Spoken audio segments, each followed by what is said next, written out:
Bonjour à tous. Merci à vous d'être venus pour cette conférence du matin et 7e conférence de la semaine des rencontres économiques.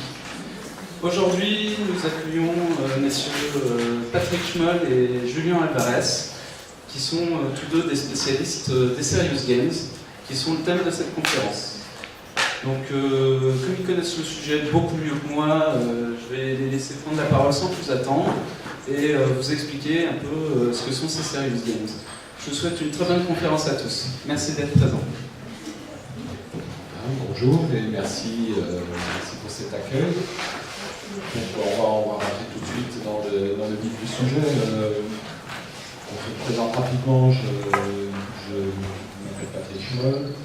Je suis ingénieur de recherche au CNRS et ça fait une dizaine d'années que je travaille. Ça va, on m'entend, oui. Ça fait une dizaine d'années que je travaille sur l'anthropologie des techniques, c'est-à-dire la manière dont le lien social et la construction de soi sont interfacés, organisés par les nouvelles techniques de communication. Et l'un de mes terrains d'études depuis le début, ce sont les jeux vidéo, ce qui m'a conduit à travailler un petit peu dans le domaine des jeux vidéo appliqués à l'éducation. Et jusqu'à monter une start-up qui a été incubée dans les fonds d'innovation de l'Université de Strasbourg. Et c'est un petit peu à partir de cette expérience que je vais vous présenter ce qui a été mon approche de cette notion de service gaming. Alors, à partir donc au fond d'une question qui va être celle que j'ai soutenue un petit peu pendant cette conférence, qui est comment réussir en service game, puisque au fond j'ai participé à la réalisation de plusieurs service games et quand on réalise des service games, on est confronté à un certain nombre de difficultés qui fait que certains sont des réussites, d'autres sont un petit peu des... Donc l'idée c'est un petit peu de voir quels sont les déterminants, les facteurs de la réussite dans la conception d'un service game et aussi quels sont les biais, les freins que l'on rencontre, ce qu'on peut résumer par une question un petit peu universitaire comme ça, qui est comment gérer l'oxymore. Donc l'oxymore, on va voir ce que c'est, c'est une formule de rhétorique qui consiste au fond à opposer deux termes qui sont antinomiques dans une seule expression, par exemple un clair-obscur, c'est un oxymore, et un jeu sérieux, c'est également un oxymore. Alors, concept de serious game, je suis en train de me rendre compte qu'en fait je n'ai pas sorti mes notes,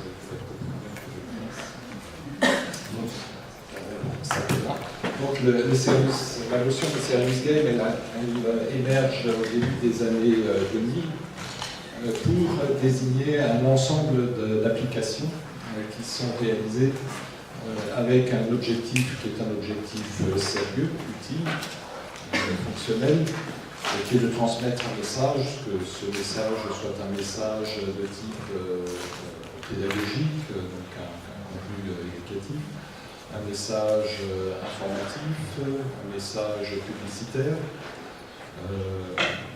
et donc de transmettre ce message en utilisant les canaux du ludique du jeu, et donc du jeu vidéo en particulier, puisqu'il s'agit d'applications informatiques. Et donc, cette notion, qui émerge au début des années 2000, c'est un petit peu l'idée de faire du futile en utilisant le futile. C'est une notion qui est un petit peu fourre-tout, parce qu'elle intègre des choses qui étaient un petit peu disparates jusque-là. C'est tout le secteur des jeux vidéo éducatifs qui existait auparavant, le secteur des simulateurs, par exemple dans des environnements 3D, qui étaient utilisés pour la formation, en y adjoignant des concepts, des applications qui sont nouvelles à l'époque, tout ce qui est les applications de jeux vidéo à destination de la communication d'entreprise, donc ce qu'on appelle la pair gaming, et donc un certain nombre d'applications aussi comme les jeux à impact sociaux, les jeux pour s'informer. Et on fusionne tout cela en une seule notion avec une finalité, une convergence qui s'effectue au fond sous le coup de deux finalités d'une certaine façon. La première, c'est la contrainte qui s'exerce sur le marché du jeu vidéo. Au tournant des années 2000, le jeu vidéo cherche de nouveaux marchés. On cherche un petit peu à explorer le troisième âge, le public des femmes qui n'est pas encore très fan de jeux vidéo à l'époque. Et cette idée de faire des jeux qui ont une finalité sérieuse permet aussi de s'étendre à ces nouveaux marchés. Vous avez la Wii qui apparaît à cette époque, les jeux d'entraînement cérébraux. Donc les personnes âgées commencent à utiliser des jeux en disant que finalement c'est utile aussi d'utiliser des jeux. De même, un public plus féminin commence à pratiquer de l'entraînement à la danse, au yoga, en utilisant des produits qui sont adaptés. Et alors, un deuxième facteur qui permet l'émergence de cette notion de service gaming, c'est aussi du côté des entreprises de trouver de nouveaux moyens de communiquer. On est à l'époque où toutes les entreprises ont leur site internet, et donc il s'agit de trouver de nouvelles applications. Les réseaux sociaux commencent à apparaître, et de même que de nos jours, les entreprises ont non seulement leur site internet, mais leur page Facebook. Et bien, tôt ou tard, les entreprises auront toutes leur jeu vidéo sérieux qui va leur permettre de communiquer à l'extérieur vis-à-vis de leur clientèle et à l'intérieur vis-à-vis de leur personnel. Donc, la question, c'est au fond de savoir si cette notion de service game, c'est juste un moyen de transformer le jeu qui était considéré jusque-là par les entreprises, par le secteur économique comme un objet futile, de le transformer en un objet utile, donc sérieux, donc digne de financement, ou s'il y a par derrière une pertinence à englober tout ça dans un même concept. Alors, ce concept, comme je le disais, c'est un oxymore, donc c'est l'équivalent d'expressions telles que clair-obscur ou bien réalité virtuelle, qui est aussi un oxymore. Et c'est en fait un concept qui oppose l'utile et le futile et qui du coup aussi déroge à ce qui est la définition canonique du jeu, parce qu'un jeu, au fond, sa définition, c'est que c'est quelque chose qui est gratuit, qu'on fait pour lui-même. La motivation du jeu est intrinsèque. On réalise, on effectue le jeu pour le plaisir même de pratiquer le jeu, alors que dans un service game, la destination est sérieuse, utile, fonctionnelle. Elle introduit donc une motivation extrinsèque comme dans le travail. Dans le travail, au fond, vous avez une motivation qui est de gagner de l'argent, d'obtenir une reconnaissance individuelle, et pour obtenir cet objet qui est extérieur à l'activité elle-même, vous devez réaliser l'activité elle-même, alors que dans un jeu, vous avez une motivation qui est, comme on dit, intrinsèque. En fait, comment est-ce qu'on surmonte cette opposition? Une première manière de la surmonter, c'est de dire qu'au fond, un service game, il est sérieux du côté du concepteur et il doit être un jeu ludique du côté de l'utilisateur. C'est-à-dire que le service game est un peu le lieu de convergence entre une intention, entre guillemets, sérieuse de ceux qui le réalisent et les dispositions à jouer, les dispositions ludiques de l'utilisateur final. Alors pourquoi faire appel à cette dimension du ludique dans la réalisation d'une application qui doit être sérieuse? La première réponse vient un petit peu de l'expérience des jeux éducatifs qui ont donc existé depuis des décennies avant que cette notion de service game apparaisse. Donc il existe des jeux vidéo éducatifs. Pourquoi est-ce qu'on a réalisé d'abord des jeux éducatifs que j'appelle 19e siècle, puis des jeux vidéo éducatifs? C'est parce que les publics d'apprenants se transforme. D'abord, l'école n'est plus aujourd'hui ce qu'elle était il y a une génération ou deux générations. L'homogénéité sociale qui caractérisait l'école il y a une cinquantaine d'années n'existe plus. C'est-à-dire qu'il y a 50 ans, l'école c'était un endroit qui était élitiste, où ne pouvait au fond aller d'abord jusqu'au certificat d'études, puis jusqu'au BEPS, certificat des collèges, puis jusqu'au bac, que des personnes sélectionnées.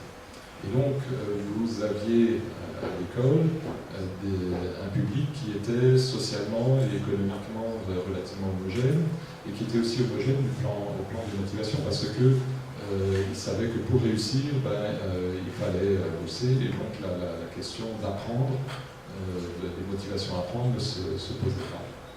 Aujourd'hui, on est dans une situation où il faut que 80% d'une classe d'âge ait le bac, ce qui change complètement la démographie de l'école. Vous avez une hétérogénéité sociale qui est plus importante, et du coup aussi une diversification des niveaux de motivation à apprendre, des motivations qui sont plus individualisées, qui sont éventuellement plus labiles. Vous avez par ailleurs une modification du statut, du rôle, de la perception de l'école dans le public qui a changé, parce que par le passé, l'école c'était la voie obligée de la réussite sociale. Si vous vouliez réussir, il fallait que vous ayez le diplôme, et donc il n'y avait pas de problème, il fallait apprendre. Aujourd'hui, chômage, le fait d'avoir un diplôme n'est plus la garantie pour avoir un emploi, et donc il y a également une désaffection de l'école. L'école souffre de cette situation, et du fait qu'elle n'est plus cette voie garantie de la réussite sociale. Il y a également un relâchement de la valeur travail, qui, donc, il y a encore 50 ans, était la valeur qui était mise en avant pour réussir socialement. Et cette centralité de la valeur travail, elle diminue à partir du moment où vous avez plus de loisirs, soit des loisirs permis par le fait qu'il y ait davantage de vacances, soit des loisirs contraints par le chômage. Et on est dans une société qui est davantage une société hédonique, qui met en avant davantage les loisirs, le fun, le besoin de s'amuser, de faire des expériences, que le fait de travailler pour réussir. Et enfin, il y a une modification du statut de l'autorité, c'est-à-dire qui est en quelque sorte habilité à transmettre les savoirs.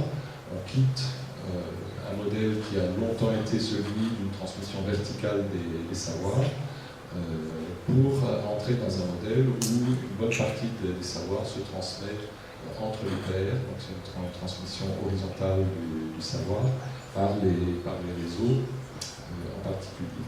Et donc tout ceci aboutit à ce que les méthodes et les outils pédagogiques ne peuvent plus faire comme si les apprenants avaient naturellement soif de connaissances. Il faut, pour que l'enseignant ou que le formateur évite d'être zappé en quelque sorte par l'apprenant, qu'il entretienne de façon soutenue la motivation à apprendre, et ce notamment lorsque l'apprentissage implique un effort important et une durée soutenue. Parce que l'expérience dont je vais parler se situe dans le domaine de l'apprentissage d'une langue étrangère, et là, pour apprendre une langue étrangère, vous avez besoin de plusieurs années, donc comment soutenir la motivation à apprendre. Et c'est pour cela que de plus en plus on utilise le ludique pour l'apprentissage. La deuxième raison pour laquelle on utilise le ludique, elle est liée un peu à l'expérience des simulateurs. Donc ce sont tous ces dispositifs qui permettent d'apprendre en simulant la situation d'apprentissage. Par exemple, l'apprentissage pour apprendre à conduire un avion, très tôt, on a inventé des simulateurs qui ensuite sont devenus des jeux, puis qui de l'espace du jeu sont repassés dans l'espace du service gaming. Donc il y a un va-et-vient entre la conception de simulateur et la conception de jeux dans des espaces de simulation. Et on se rend compte en fait que le simulateur, c'est un moyen d'apprendre beaucoup plus efficace que la situation dans laquelle nous sommes d'exposé théorique, même si je peux vous présenter des images. C'est quand même mieux si vous vivez l'expérience. Et l'idée de la simulation, au fond, c'est de mettre en situation quelqu'un pour pouvoir le confronter à ce qu'il va rencontrer dans ce qui sera sa situation professionnelle réelle, mais en l'exonérant de tous les risques qui sont liés à cet exercice final. Donc on est dans ce qui est au fond l'esprit du jeu de tout temps, y compris dans d'autres sociétés que la nôtre, y compris même dans d'autres espèces que la nôtre, puisque les mammifères supérieurs utilisent ce dispositif du jeu pour apprendre les situations réelles dans un espace protégé. Donc, d'une certaine manière, les petits chats qui s'amusent en présence de leur mère à jouer à la balle ou à se battre ensemble, eh bien, ils font du service gaming sans le savoir. Alors, je vais partir donc d'un exemple qui est une réalisation à laquelle j'ai participé, qui est un jeu pour l'apprentissage du français langue étrangère. Donc, le projet TLM, c'est une idée qui s'est mise en place à partir de 2007, qui a abouti en 2009 à un prototype. Et l'idée de ce concept, c'est de réaliser un jeu massivement multijoueur en ligne pour l'apprentissage d'une langue étrangère, et là en l'occurrence du français en tant que langue étrangère. Et au fond, l'idée de TLM, c'était la suivante, c'était que pour pouvoir apprendre le français, rien de mieux que de se confronter à des locuteurs de la langue. Et donc, l'idée, c'est d'attirer les allophones, c'est-à-dire ceux qui ne parlent pas la langue, dans un espace où ils vont trouver des francophones et où ils vont à la fois apprendre la langue et parler avec des gens qui parlent naturellement ou nativement, en quelque sorte, cette langue. Et pour pouvoir les attirer dans cet espace-là, eh ben, l'idée, c'est d'en faire un jeu. Donc, de faire que des francophones et des allophones dialoguent ensemble, réalisent des choses ensemble, sur un mode ludique, à l'intérieur d'un espace de jeu. Donc, le concept consiste au fond à subvertir ce qui est le cadre habituel de l'utilisation d'un médium comme un bouquin pour apprendre les langues. Parce que, au fond, comment fonctionne habituellement un médium de type un manuel d'apprentissage d'une langue? C'est que vous avez un concepteur qui est l'auteur du manuel, qui rédige le médium, donc en l'occurrence un manuel par exemple, et à destination d'un public qui est un public d'apprenants. Et par apprenant, on entend quelqu'un qui a une attente explicite, qui est que ce bouquin, ce médium va me permettre de mieux apprendre, en l'occurrence, le français. Si j'utilise un médium comme le jeu, je sors un petit peu de ce schéma, parce que le concepteur d'un service game, en l'occurrence, doit à la fois garder en vue cet objectif sérieux qui est que l'apprenant, de façon plus ou moins explicite, sait qu'il est là-dedans pour lui apprendre, mais en même temps, c'est un gamer, c'est quelqu'un qui a envie de s'amuser. Et donc, il faut que ce médium, en même temps, lui permette de jouer, qu'il ait un aspect ludique qui sont importants. Et ce, d'autant plus que dans le concept ici de Télème, l'idée c'est de se faire rencontrer deux publics qui ne sont pas les mêmes. Vous avez bien sûr les apprenants qui, eux, ont en tête d'apprendre le français, mais vous avez également les francophones qu'on doit attirer dans ce jeu, et eux, a priori, le français, ils le savent, ils n'ont pas besoin d'apprendre. Donc il faut que la finalité ludique du jeu de l'espace soit mise en avant, que ce soit réellement un jeu, pour pouvoir attirer les locuteurs francophones et les amener à être motivés à travers cet espace ludique à entrer en contact avec ceux qui ne parlent pas le français. Donc vous avez l'idée d'une didactique, ce qu'on appelle une didactique invisible, c'est-à-dire que l'objectif sérieux du jeu qui est d'apprendre, on doit passer vraiment derrière, dans la coulisse du jeu,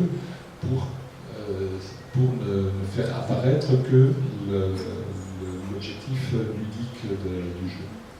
Donc, du coup, vous inventez des règles du jeu dans lesquelles le fait, par exemple, de parler le français ou d'apprendre de nouvelles choses en français est quelque chose qui apporte des points dans des jauges qui sont celles du jeu. Le fait d'aller, que la machine puisse repérer des locuteurs qui parlent le français et qu'elle puisse également repérer qu'ils vont vers des locuteurs qui, eux, sont repérés comme ne parlent pas le français, ça va amener également des points dans les jauges de ceux qui vont vers les locuteurs non francophones pour parler avec eux. Et donc ceci à travers des objectifs de jeu. Donc ça c'est un premier niveau. Maintenant quand c'est un petit peu ce qui nous guidait dans la conception de ce jeu. Cela dit, vous voyez que l'on est dans un concept qui est un concept d'auto-apprentissage. C'est-à-dire que Télème n'est pas au départ un concept qui permet aux éducateurs, aux enseignants, d'utiliser le jeu comme un outil en classe, comme c'est le cas éventuellement d'un manuel. Donc on a été confronté assez vite à une prise de conscience, c'est que au fond il y avait d'autres publics dans le service game que simplement ceux qui utilisaient l'utilisateur final du service game. On a d'abord les éducateurs, c'est-à-dire que eux ce sont les prescripteurs. Il faut qu'on les amène à dire à nos utilisateurs finaux allez donc faire un tour du côté de Télème, vous allez pouvoir améliorer votre français. Donc, on a un public qui est celui à la fois des enseignants et celui des parents, auxquels on doit répondre parce que leur question n'est pas tout à fait la même que celle des utilisateurs apprenants ou joueurs, qui est est-ce que ce médium va permettre à mes enfants, à mes élèves de mieux apprendre le français. Donc là, on a développé également un certain nombre d'arguments qui nous ont permis en quelque sorte de construire la fiche commerciale de Télème.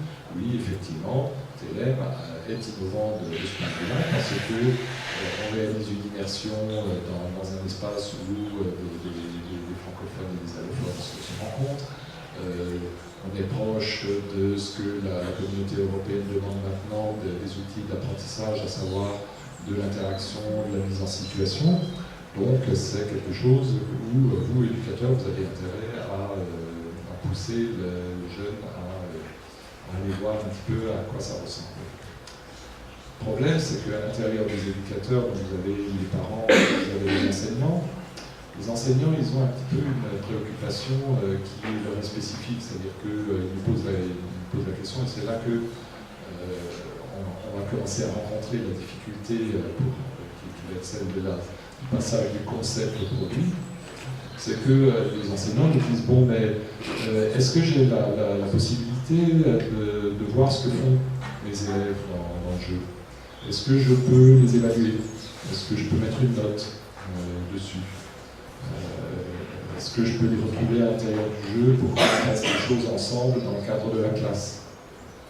Ah ben écoutez, non, pas vraiment, parce que c'est un jeu massivement multijoueur, parce qu'il est conçu pour que les utilisateurs, donc les joueurs, y aillent en dehors des heures de classe. Il est conçu parce que le but, c'est pas d'obtenir des bonnes notes, c'est de rencontrer des gens, c'est de communiquer avec eux et du coup d'apprendre la langue de l'autre à travers cela. Vous voyez qu'on est dans un schéma pédagogique, un modèle didactique qui n'est pas tout à fait le même que celui de la salle de classe, mais qui est en même temps un modèle qui entre en compétition avec le rôle de l'enseignant. C'est-à-dire que l'enseignant ne se retrouve pas trop dans ce concept. Et résultat des courses, c'est que à partir du moment où on veut passer à la phase suivante, qui est la mise en marché, en quelque sorte, de ce concept, on est confronté aux financeurs, que ce soit des financeurs institutionnels, par exemple le ministère de l'Éducation nationale, là où on peut argumenter à la limite que un modèle d'auto-apprentissage, ça permet de faire des économies de manuels, ça permet d'avoir un dispositif dans lequel les gens peuvent se passer en grande partie des enseignants, ou les financeurs de type privé, donc dans le capital risque, ou les financeurs institutionnels de type OSEO, donc là. Leur problème, donc, qui est est-ce que ce concept peut faire un bon produit? Est-ce que je peux investir dans ce produit pour obtenir un retour sur investissement, soit sous forme d'économie, c'est-à-dire je vais avoir moins éducation nationale, moins d'investissement, moins de dépenses à faire grâce à cela, ou moi, financeur, ce concept va se vendre en tant que produit. Ça commence à devenir délicat parce que c'est un produit à risque.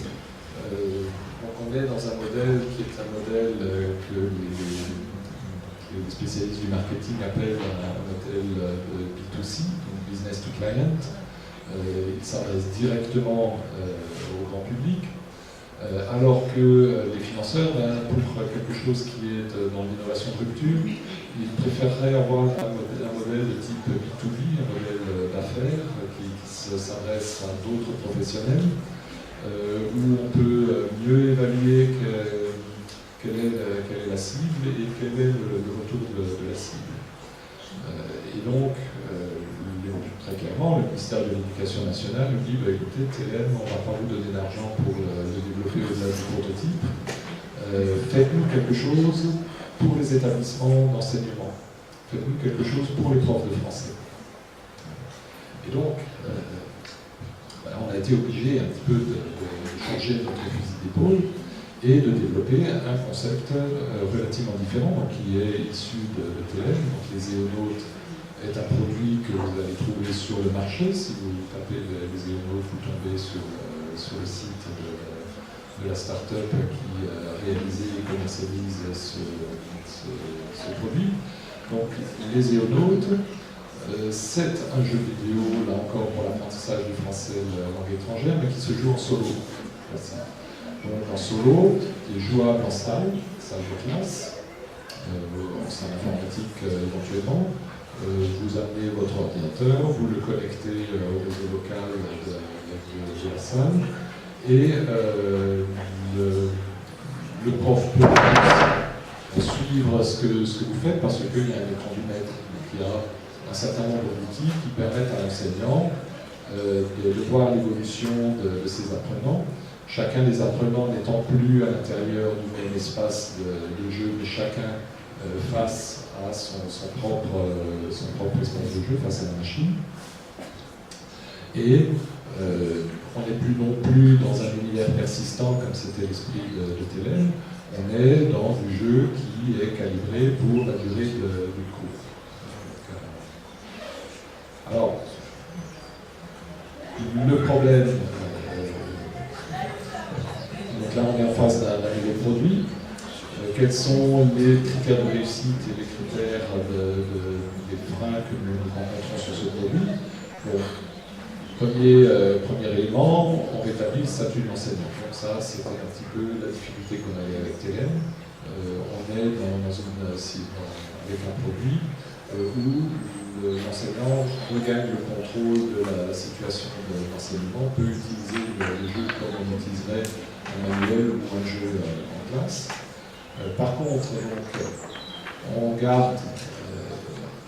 maintient un problème qui va être celui de l'entrée sur le marché de ce produit, qui est celui de la place du jeu en éducation, surtout en France. Dans le reste de l'Europe, les enseignants sont beaucoup plus ouverts à la question de jouer en classe pour apprendre. En France, c'est un petit peu plus délicat, et comme l'entreprise qui commercialise le jeu a décidé de commencer d'abord par prospecter d'abord des organismes de formation en français et langue étrangère qui sont situés en France. L'entreprise s'est confrontée assez vite à cette question que si c'est du jeu, est-ce que c'est vraiment sérieux? Le statut du jeu à l'école, il reste quand même très marginalisé.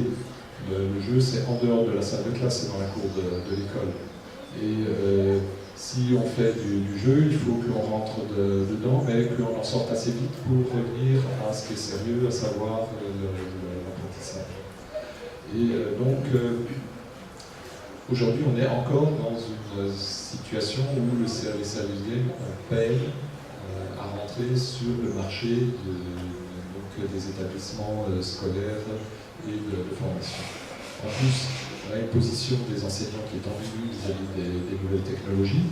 Ambiguë parce qu'ils sont fascinés par les nouvelles technologies, mais alors du coup, ils sont fascinés davantage par le hardware, c'est-à-dire par les tableaux blancs interactifs, par des dispositifs comme Moodle, etc. Donc des choses qui sont dures, qui sont sérieuses. Alors que le jeu vidéo, c'est quand même quelque chose qui leur fait moyennement. Et surtout, les enseignants, comme nous tous, c'est pas que c'est des flemmards, mais ils sont débordés par leurs activités d'enseignement, de préparation des cours, de correction des copies d'examen, etc. Donc, si le support informatique, en l'occurrence le service game, demande une prise en main de quelques heures pour pouvoir rentrer dedans, il va y avoir un frein aussi à l'entrée dans ce type de dispositif. Donc ça, un des critères de réussite d'un service game, c'est qu'il faut qu'il soit simple d'utilisation. Et donc ça n'est pas le cas des élèves, donc ça demande quand même un peu de formation de la part de l'enseignant. Et du coup, les éolotes ont une difficulté à percer son marché, avec en plus, en suspend la question de la ludicité, c'est-à-dire que, étant donné que ni les financeurs, ni le ministère de l'Éducation nationale accordent une grande importance à cette dimension ludique du service game, les concepteurs eux-mêmes sont parfois confrontés à des équipes qui sont sur différents métiers.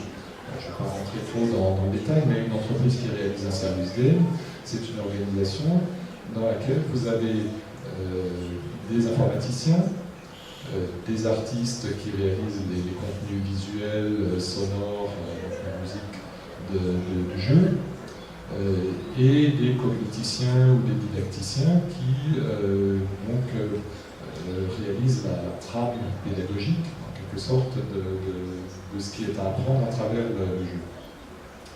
Si vous ne donnez pas la main de façon explicite au gamer, c'est-à-dire à celui qui a envie de jouer, si le game designer, en quelque sorte, n'est pas quelqu'un qui affiche clairement que le jeu, le service game, en quelque sorte, en l'occurrence, c'est un espace dans lequel il faut que ça soit fun, il faut qu'on s'amuse, les autres métiers vont faire pression sur la conception du jeu, et on risque d'aboutir à un produit qui est un produit élégant sur le plan informatique, qui est beau sur le plan artistique et des contenus visuels et sonores, qui est solide sur le plan didactique, mais où on va s'ennuyer en tant que joueur.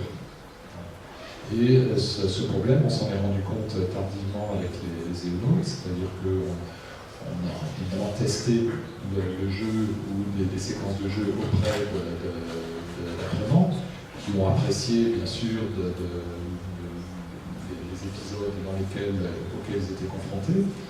Mais ensuite, on s'est rendu compte que sur une quinzaine d'épisodes, il y avait beaucoup de répétitions. C'est-à-dire que les mécanismes de jeu sont relativement répétitifs, ce qui conduit aussi à ce qu'à un moment donné, dans le jeu, en tant que jeu, on s'ennuie un petit peu.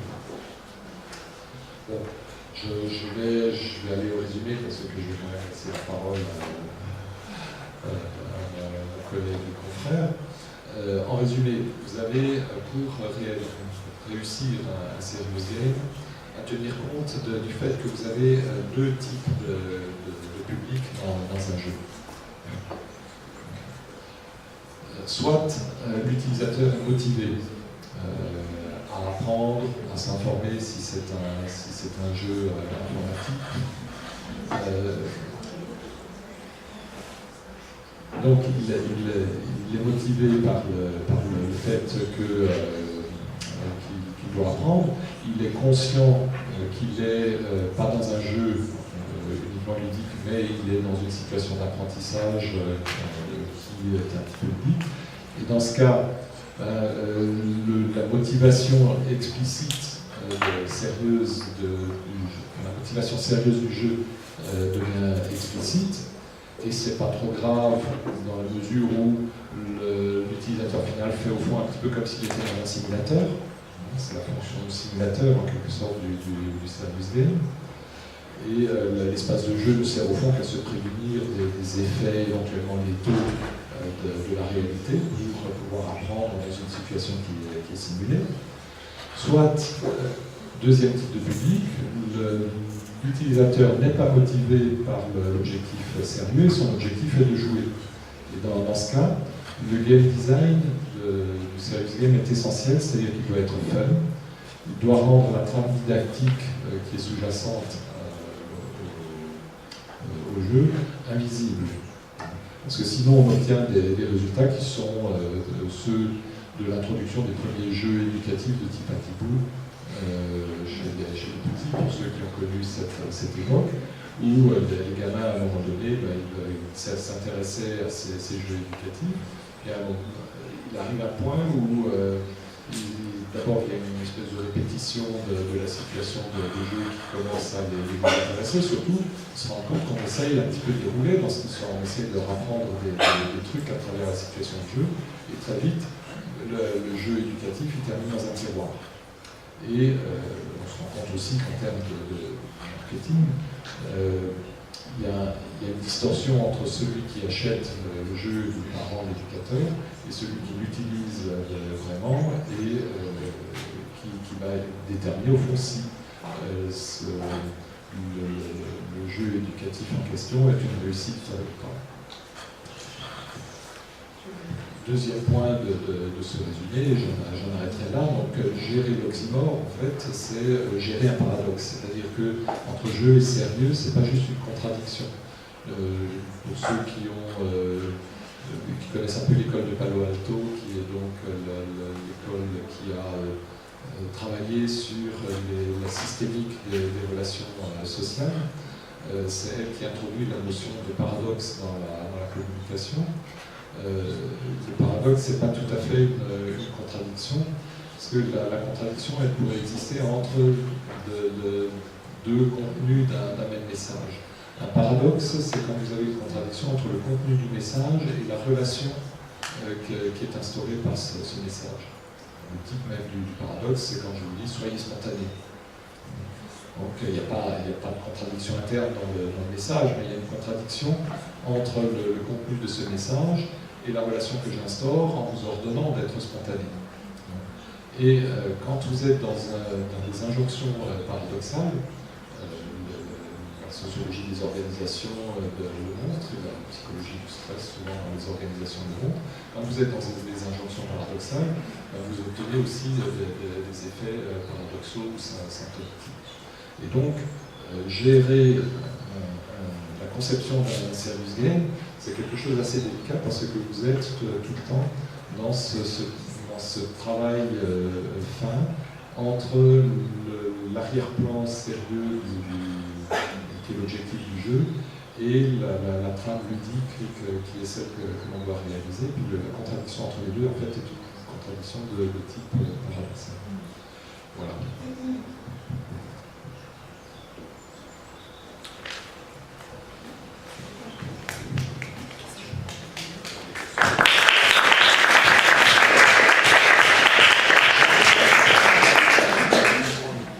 Oui, bon, s'il y a des questions, ou alors on recoupe les questions, c'est bien. Non, parce qu'elles vont être oubliées. D'accord. Oui. Moi j'ai une question en fait. Est-ce qu'aujourd'hui il existe par exemple des serious games pour aider à la recherche d'emploi? Je pense par exemple à des jeunes qui sont très éloignés de l'emploi. Est-ce qu'il y a déjà des choses qui sont en France ou peut-être à l'étranger sur des jeux qui pourraient ramener aussi à l'envie de travailler, l'envie de se remettre en marche? Il me semble qu'il y en a. Toi, peut-être tu as plus de données là-dessus, parce que ce n'est pas un secteur sur lequel j'ai spécifiquement travaillé, mais il me semble que oui, vous avez des jeux qui vous mettent en situation, en quelque sorte, de recherche d'emploi artificielle et qui vous confrontent à ces situations. De même qu'il y a des jeux qui, dans un autre domaine, sont réalisés par des banques pour apprendre comment monter une agence. C'est des jeux de mise en situation qui existent. Mais je ne saurais pas vous donner un nombre de jeux ou une adresse internet où vous dirigez. Et donc là par exemple, si on est intéressé par ces jeux, il faut se rapprocher par exemple des startups qui créent des jeux. Ou faire une recherche sur Internet. Vous avez déjà essayé de rechercher dans cette direction? Alors sur ce type de jeu, qu'est-ce que vous recherchez exactement? C'est technique d'entretien? En fait, aujourd'hui, moi je développe un programme à d'Emmaüs Connect. Oui. Donc c'est comment connecter les personnes au numérique. Et entre autres, on développe un projet jeune pour lesquels on remarque qu'ils sont très éloignés du numérique et on pense pourquoi pas à des serious games pour les ramener petit à petit vers le numérique, vers l'emploi. Et donc du coup c'est pour ça que j'essaie de prendre un peu d'infos. D'accord, et en fait pour vous aider à faire ces jeux-là, vous aimeriez vous baser sur les serious games existants? En fait on ne sait pas, là on a un projet jeune et du coup on aimerait se renseigner sur ce qui existe. Ou alors qu'est-ce qui serait à créer en fonction de nos constats et de ce qui est possible de faire aujourd'hui par exemple. Sinon, pour les techniques de recherche d'emploi, ce genre de choses, ce qui existe, ce sont des serious games qui vous entraînent à l'entretien. Mais, comment dire, donc il y a SFR qui a lancé un jeu comme ça il y a un an ou deux, je crois. Donc en fait, on peut incarner une jeune fille ou un jeune garçon.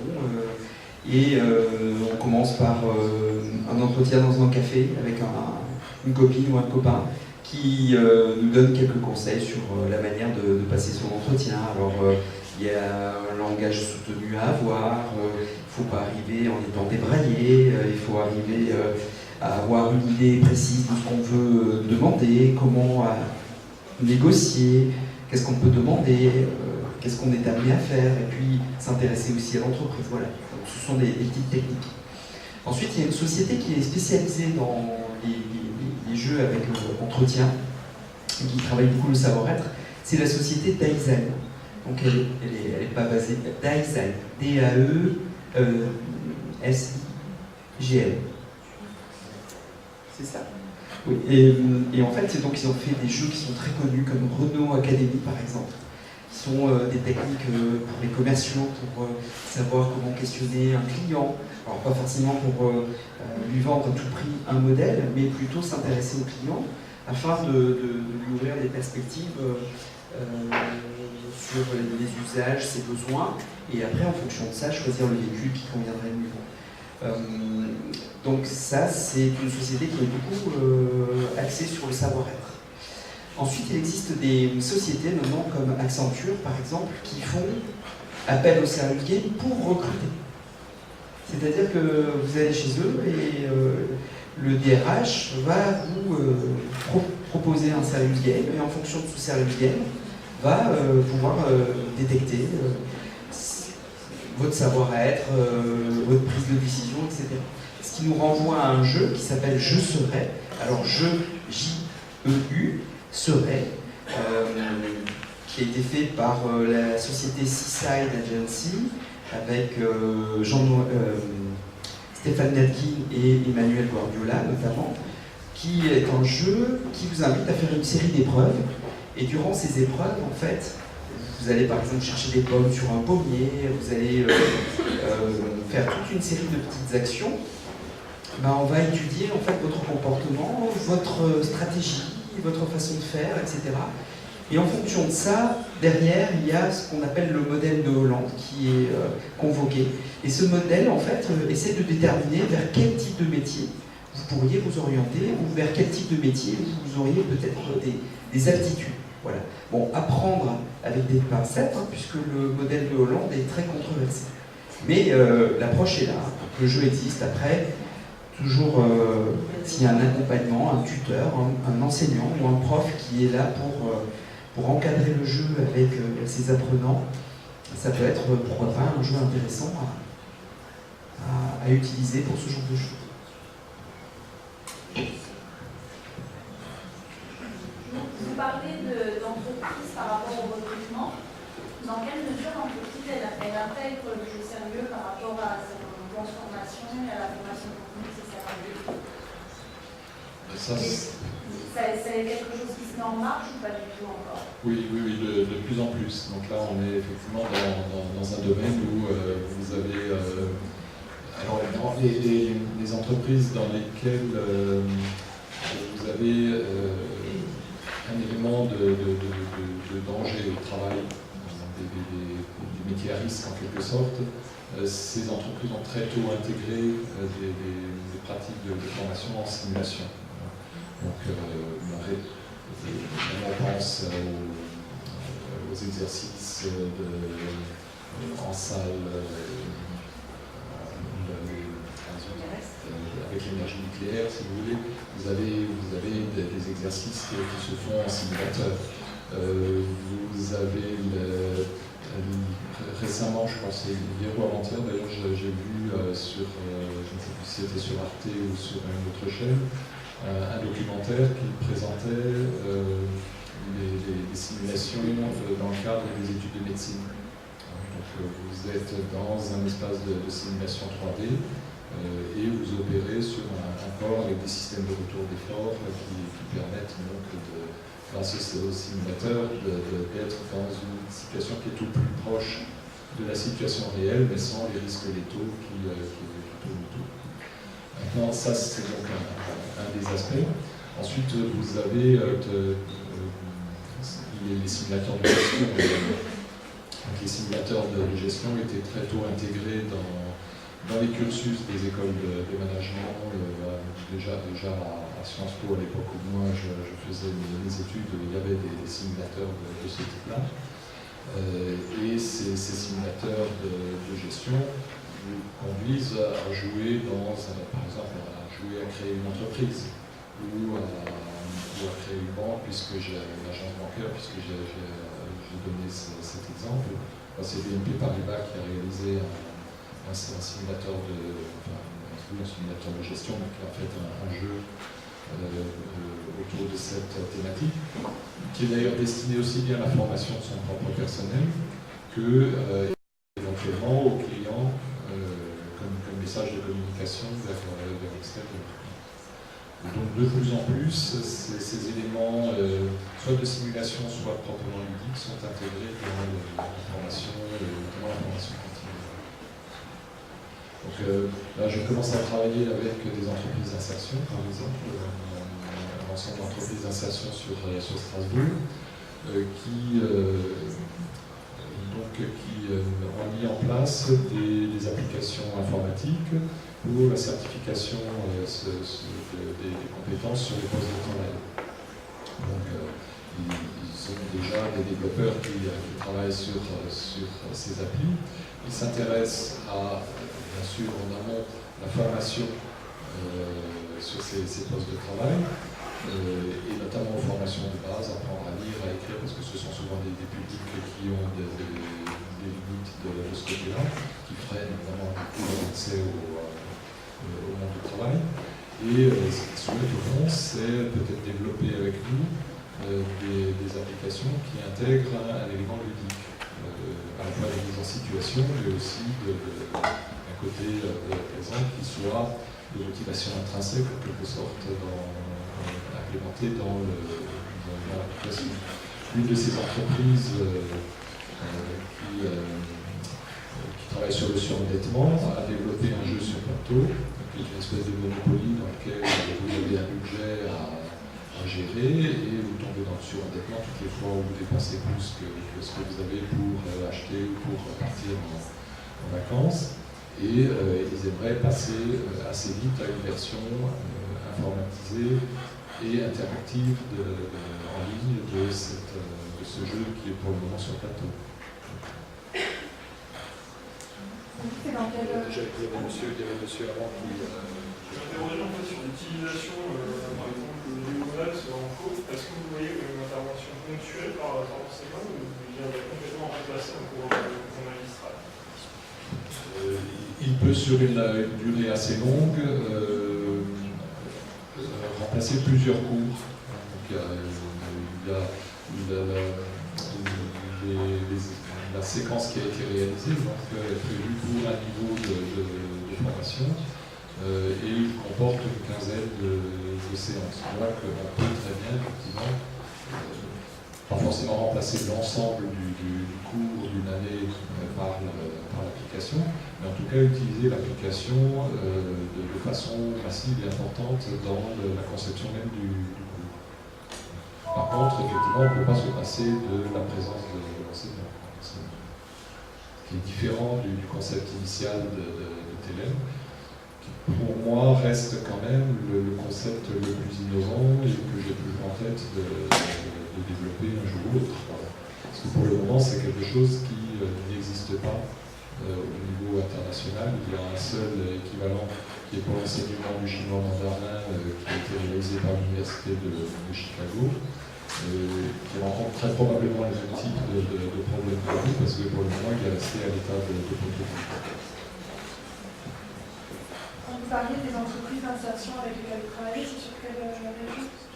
C'est à Strasbourg, donc je travaille.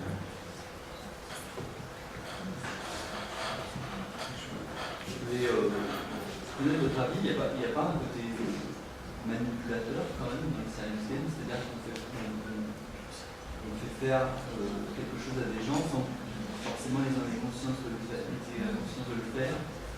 Et puis, du coup, il n'y a pas un danger, un côté un peu sombre du service game où, globalement, voilà, ce côté manipulation qui peut intervenir à la fois dans l'entreprise pour le personnel. Vous avez un avis là-dessus? Il y aurait le danger de manipulation qui est contenu dans tout dispositif de formation ou d'information, dans la mesure où vous manipulez les contenus de formation qui, eux, ne sont jamais innocents, ne sont jamais transparents par rapport à ce qu'ils enseignent. Si on dit ce qu'on ne dit pas dire, oui, c'est plus clair que vous allez faire ça et puis vous allez jouer. Alors que derrière, néanmoins, je pense qu'on va rentrer dans un débat qui est celui des biais idéologiques dans tout contenu d'enseignement ou de formation, qu'il soit par service game ou pas. Maintenant, si on se penche sur la question du service game qui intègre une notion de jeu vidéo ou une notion de jeu, parce qu'on pourrait poser la même question à la limite si on utilise un jeu sur plateau dans un cadre d'enseignement. Ce qui me semble caractériser le jeu, ça touche tous ceux qui ont travaillé sur le jeu en tant que tel, pas forcément sur le service game, mais sur le jeu, disent la même chose, c'est que l'attitude ludique est précisément une attitude dans laquelle vous avez un pied dans la situation et un pied dehors. ce qui définit au fond le fait de jouer, c'est le fait qu'à tout moment, vous savez que vous êtes dans une situation de jeu. Et en même temps, vous êtes dedans. Ça fait partie d'ailleurs de la difficulté de travailler sur un jeu sérieux. C'est que vous avez des éléments émotionnels, de plaisir, parfois de la frustration, qui est provoquée par la situation de jeu. Et en même temps, à un moment donné ou à un autre, vous vous dites tiens, c'est bizarre ce qui se passe, que ça provoque chez moi, parce que quand vous êtes dans une situation de jeu, vous n'êtes jamais noyé dedans. Vous êtes toujours à un moment donné à la fois impliqué dedans. Il faut que le jeu soit impliquant pour qu'il fonctionne, et vous êtes toujours témoin de ce que vous vivez à l'intérieur du jeu, et c'est ce fait d'être à la fois dedans et dehors qui est aussi autoformateur, qui permet en quelque sorte d'apprendre sur soi-même. Je pense que l'utilisation du jeu dans une perspective d'apprentissage est, par rapport à votre question, moins dangereuse que des situations ou des dispositifs de formation ou d'enseignement qui sont apparemment sérieux, qui disent ce qu'ils font, et qui, d'une certaine façon, le dissimulent, le rendent invisible encore davantage.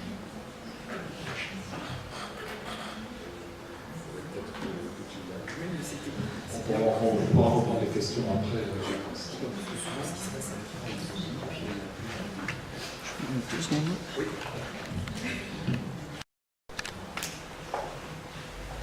Merci, Patrick. Donc, on va enchaîner. Alors, je me présente, je m'appelle Julien Alvarez. Et en fait, je suis responsable d'un laboratoire qui a ouvert ses portes en janvier 2013 et qui est situé à Valenciennes. Et c'est un laboratoire qui a la particularité d'être spécialisé en ludologie. Alors qu'est-ce que c'est la ludologie? C'est l'étude du jeu sous toutes ses formes, que ce soit dans le jeu vidéo, les jeux de plateau, comme tu disais, les jeux de cartes, ou aussi ce qu'on appelle les principes de gamification, c'est-à-dire qu'on va convoquer des ressorts du jeu pour les intégrer dans des dispositifs qui, à l'origine, ne sont pas ludiques.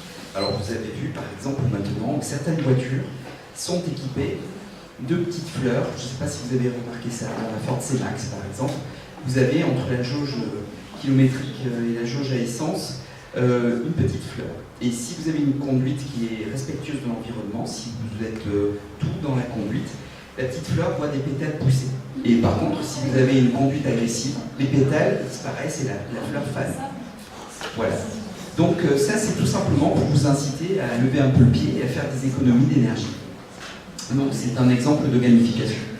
Donc on s'intéresse à l'étude de tous ces aspects ludiques ou ces ingrédients ludiques qui sont injectés donc, dans des enseignements, dans le domaine de la santé, dans le domaine de la défense, dans des usages qui vous concernent vous, par exemple avec votre façon d'utiliser le smartphone, etc., etc. Alors, pour étudier ces questions-là, on a ce qu'on appelle une équipe qui est pluridisciplinaire. Donc au sein de notre laboratoire, on n'a pas que des informaticiens, donc on n'a pas que des chercheurs en sciences de l'éducation. On a un peu de tout. Alors on a par exemple un psychologue. Alors ce psychologue, qui s'appelle Sylvain Audegon, il a pour fonction en fait d'analyser les joueurs. On s'intéresse à ce qui se passe dans la tête du joueur ou à ses actions, à ce qu'il ressent pendant qu'il est en train de jouer. Ensuite, on a un informaticien qui s'appelle Johan Lebrun. Alors lui, sa fonction, c'est de développer des prototypes. Donc on le voit régulièrement avec des figurines Skylanders qu'il aimerait bien pouvoir disséquer pour savoir ce qu'il y a dedans. Il les pose sur une table interactive et il voit comment il peut faire des prototypes avec ça. Il s'intéresse aussi à la robotique, parce que l'avenir du jeu va aussi convoquer la robotique. Donc on voit par exemple le PDG de iRobot qui vous fait aujourd'hui des petits aspirateurs, qui vient démarcher en fait l'industrie du jeu vidéo en leur demandant de commencer à inventer des jeux qui soient basés sur des robots. Et des petits robots, qu'est-ce qu'on peut imaginer faire avec sur une table interactive par exemple? C'est tout simplement le futur de Warhammer. Alors, je ne sais pas si vous connaissez Warhammer, ce sont des figurines que vous déplacez dans le cadre d'un Wargames, c'est-à-dire un jeu de stratégie, hein, et vous avez aujourd'hui une petite réglette à utiliser pour dire je déplace mes troupes manuellement de tant de centimètres sur le plateau de jeu. Ben là, on peut imaginer qu'avec la robotique, les petites troupes vont s'avancer, se déployer toutes seules, se battre tout seuls, et puis quand il y aura des personnages qui seront à évacuer du plateau de jeu, ça sera fait automatiquement par l'ordinateur. Donc c'est un peu vers ça qu'on va. Et après, on a aussi une demoiselle qui s'appelle Sandra Fagioli, qui elle s'occupe de la communication et des aspects valorisation, c'est-à-dire que ce qu'on peut faire dans le cadre de ce laboratoire, il faut communiquer, il faut en parler, il faut aller trouver des gens que ça peut intéresser pour monter des consortiums et monter de nouveaux projets. Ensuite, nous avons aussi une assistante qui s'appelle Anne-Sophie et qui nous aide donc et qui est aussi une documentaliste. Alors une documentaliste un peu spéciale parce qu'au sein de notre laboratoire, nous avons aussi un musée du jeu vidéo. Donc c'est très important pour nous d'avoir des très très vieilles consoles de jeux vidéo. On a des consoles de jeux vidéo qui datent des années 70 jusqu'à la toute récente PlayStation 4. Et donc en fait, pour nous, on a toute une Logitech de vieux jeux vidéo. Et pourquoi on s'en sert? Tout simplement pour étudier ce qui s'est fait au cours de l'histoire et pour pouvoir s'en inspirer pour créer de nouvelles choses. Parce que souvent, on fait du neuf avec du vieux. Donc vous avez ici, sur la partie droite de l'écran, en haut à gauche, vous avez quelque chose d'assez récent. C'est un jeu qui se joue avec des objets tangibles. Hein. Ce sont des petites voitures qu'on pose sur votre iPad. Et en fait, ça vous donne l'impression donc de piloter la voiture directement sur votre iPad. Vous avez la route qui défile. Et donc les enfants raffolent de ce principe. Où on combine en fait le tangible avec un environnement virtuel. Et puis à droite, en haut à droite, pour ceux qui ont connu, mais peut-être que vous êtes trop jeune dans la salle, il y a la dictée magique. La dictée magique a été inventée par Texas Instruments en 1978 et qui vous invitait tout simplement à jouer à des jeux avec des mots, avec des lettres. Il fallait épeler des mots, on jouait au pendule, etc. Et puis ensuite, vous avez sur la ligne du dessous Sylvain qui est en train de coiffer en fait deux appareils. Sur la tête, il a d'abord un appareil qui se pose sur le crâne, qui sont en fait des capteurs cérébraux, et c'est à la fois un dispositif qui vous permet de jouer avec la pensée, entre guillemets, c'est-à-dire que l'idée c'est de détecter en fait votre activité cérébrale pour déplacer des choses à l'écran. Et il y a par exemple un chinois qui s'appelle, une société chinoise qui s'appelle Macrotelec, qui invente des jeux qui invitent les enfants en fait à essayer de se concentrer en classe. Et plus vous êtes concentré, et plus vous avez de chances de gagner dans le jeu. Et enfin, il coiffe également des lunettes, que vous avez ici aussi, qu'on appelle des oculomètres, qui permettent de détecter où c'est que la personne qui joue porte son regard à l'écran. Et donc ça nous est utile pour savoir, quand on joue à un jeu, qu'est-ce qui attire l'attention du joueur, vers quoi il est intéressé, par quoi il est intéressé, non, etc., etc. Et puis après, on a des vieux jouets aussi, qu'on a réunis dans notre laboratoire. Donc, Anne-Sophie, il y a beaucoup de travail pour recenser tout ça. Là, ici, vous avez un Big Track qui avait été inventé par Milton Bradley, la société qui a fait le Simon aussi, le jeu du Simon, vous connaissez peut-être, ou le jeu Microvision, qui était l'ancêtre de la Game Boy. Et en fait, ce Big Track, c'était un petit robot que vous pouviez commander, programmer, un peu comme avec le langage Logo. Donc, nous avons des partenaires institutionnels, donc la région Nord-Pas-de-Calais qui nous finance, l'Europe, la CCI, et puis des partenaires universitaires.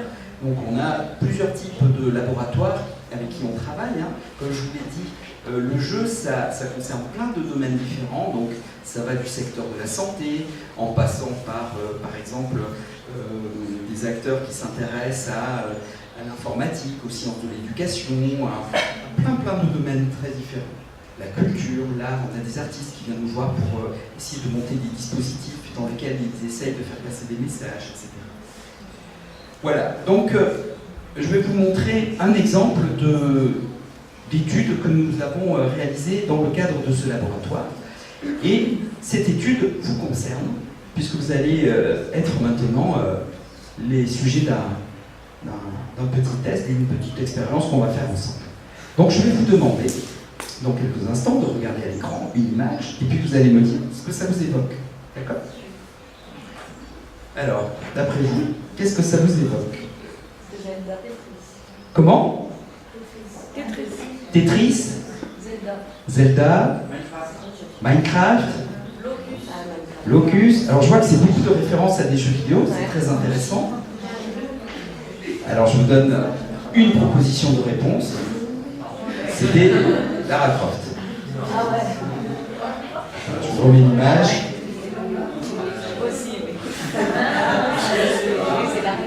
Alors, je vous montre un autre exemple.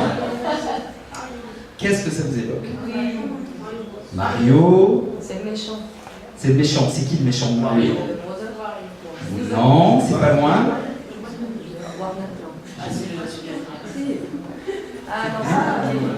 Donkey Kong. Alors, un peu plus dur pour ceux qui connaissent, qui ont une bonne culture vidéoludique.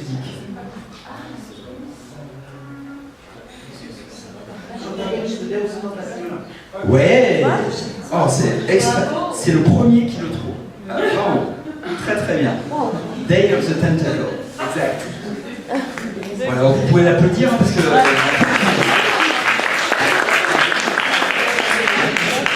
Alors, cette expérimentation, ça rentre dans quel cadre? Ça rentre dans le cadre suivant.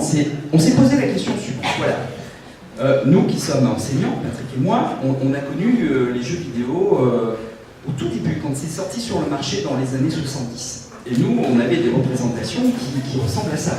C'est-à-dire, bon, encore là, on était déjà dans des choses très sophistiquées. On était déjà à la fin des années 70, début des années 80.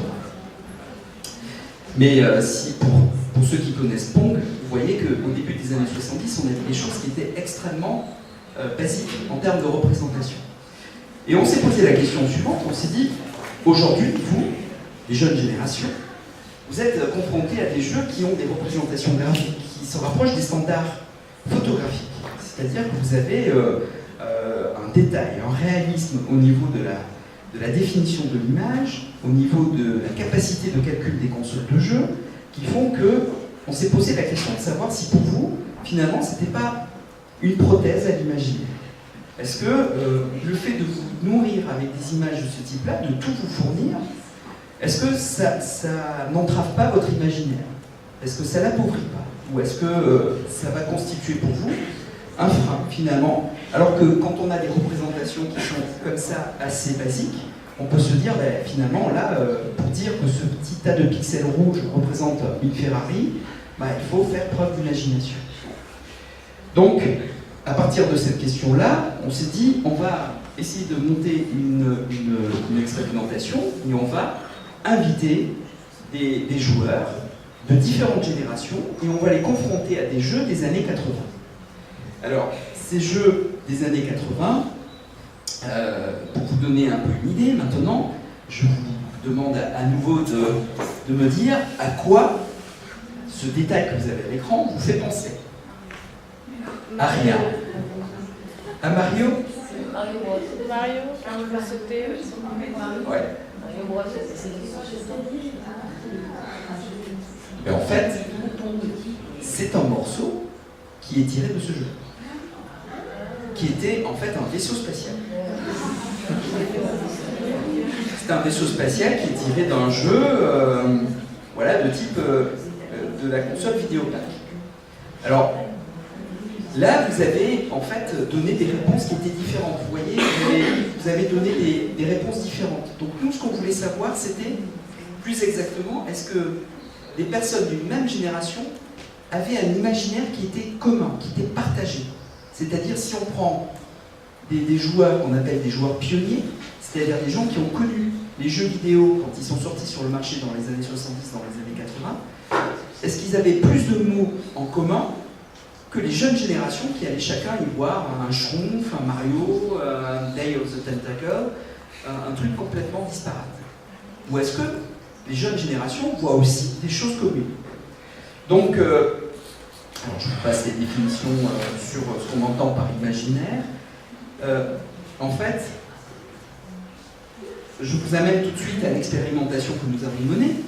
Nous avons en fait procédé en 3 étapes. Nous avons invité des joueurs de différentes générations à regarder d'abord un détail issu tiré d'un jeu vidéo.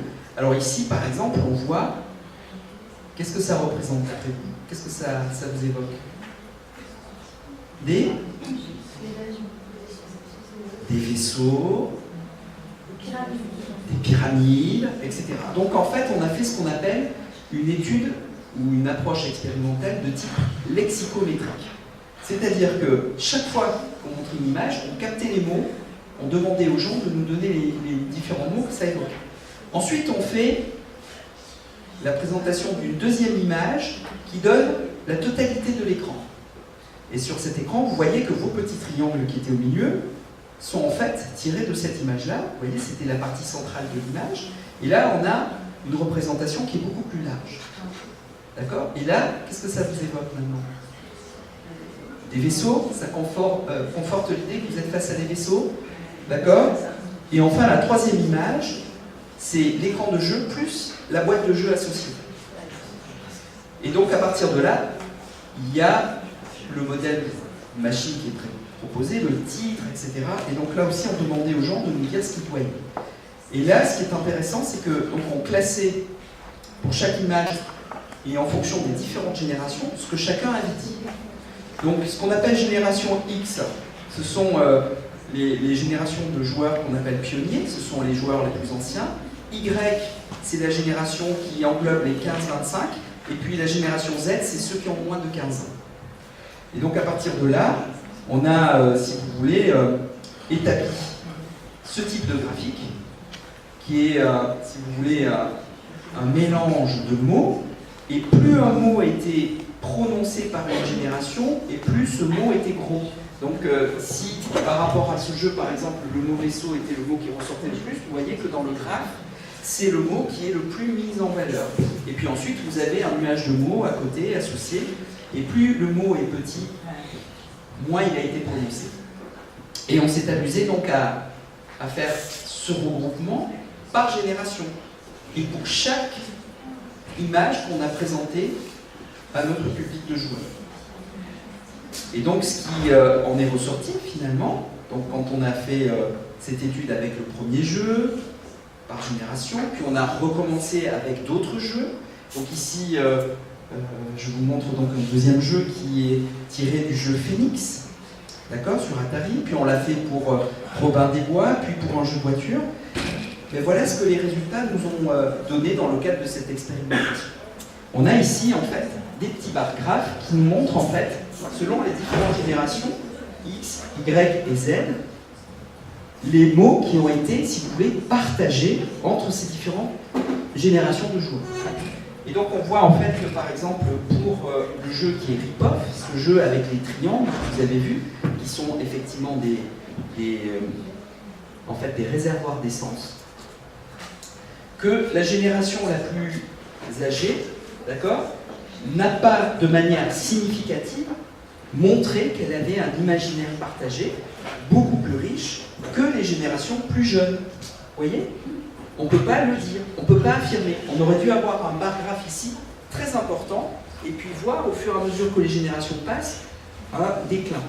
Donc ça veut dire que notre hypothèse de départ, ce qu'on pensait être en fait un imaginaire qui pouvait être appauvri par des jeux qu'on vous propose aujourd'hui qui ont des représentations graphiques extrêmement poussées, ne semble pas avoir d'incidence sur votre imaginaire. Au contraire, on a été fortement surpris de voir que des générations plus jeunes, c'est-à-dire des générations comme la vôtre, ou des générations encore moins âgées que vous, c'est-à-dire des tout petits de 10, 12 ans, reconnaître des jeux qui dataient des années 70 ou 80.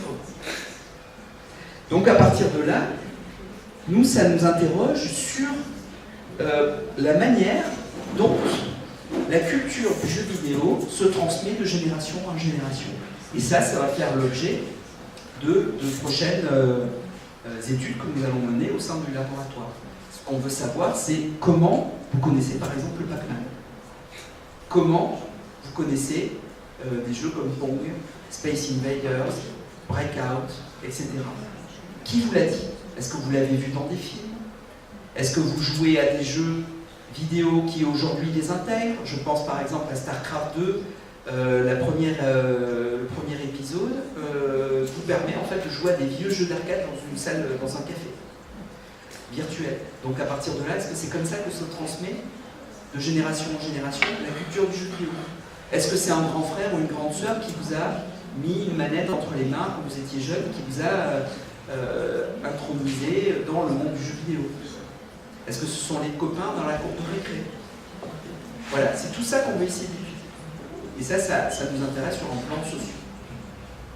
Donc voilà, c'était pour illustrer un petit peu le type de recherche qu'on peut mener, mais on en mène d'autres, comme par exemple quand on nous amène un serious game, on peut l'évaluer et dire, bon ben voilà, ce serious game, selon nous, présente tel ou tel défaut, mériterait d'être amélioré sur tel ou tel aspect, ou présente des aspects qui nous semblent bons sur un plan ergonomique, mais manque peut-être d'un accompagnement, d'une stratégie de diffusion, etc. Voilà ce qu'on pouvait dire. J'ai essayé d'être volontairement court pour laisser la dernière demi-heure à des échanges et à des débats avec Patrick et vous dans la salle. Voilà, donc merci.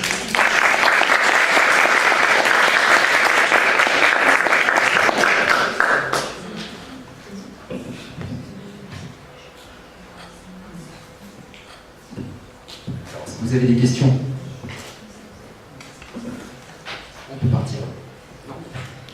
Alors moi, j'ai trouvé votre présentation très très intéressante, mais j'ai trouvé aussi que vous abordiez très peu l'utilisation qu'on peut faire des serious games en entreprise pour de la formation, ce genre de choses, ou même des jeux classiques. Je pense que vous connaissez Catan. Ça doit vous évoquer quelque chose. Catan. Catan, non? Les colons de Catan. Non, je connais pas. Non. Bah, c'est un très très bon jeu, je ne me souviens absolument plus qui l'a produit, Oui. mais j'ai lu relativement récemment un article qui disait que par exemple en Allemagne, on l'utilise de plus en plus en entreprise pour développer les techniques de négociation, etc.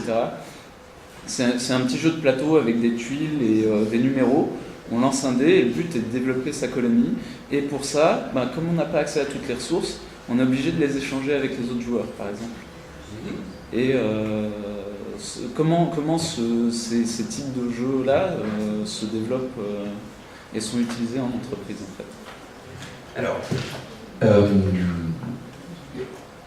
Alors c'est vrai que volontairement, j'ai pas parlé de serious game parce que je savais que Patrick en avait beaucoup parlé, il allait aborder la question, et je voulais vous amener sur un terrain qui va rejoindre en fait la question que vous posez.